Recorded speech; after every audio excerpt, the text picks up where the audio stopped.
Hala, pagkakaisa, hindi pamumulitika. Ito na ngayon ang harapin ng gobyernong korap. Talagang nanindigan na rin talaga ang religious na samahan ng Iglesia ni Cristo. At sila ay naglunsad ng National Rally.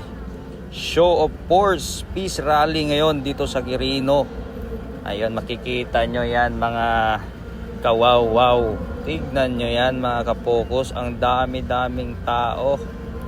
Yan, naglunsad ang INC ng show of force sa gobyerno na kung hindi sila tumino, talagang haharap sila sa matinding problema. Yan o.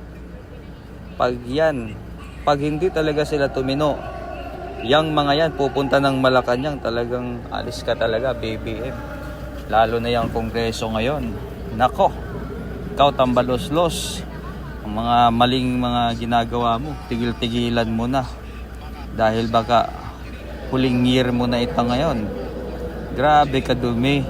Kadumi talaga ng politika sa Pilipinas. Lalo na nang umupo na ang Bongbong Marcos na ito. Dahil pinapayagan niya na ang Pilipinas ay kawawain ng mga korap na politiko. Sarap magmura.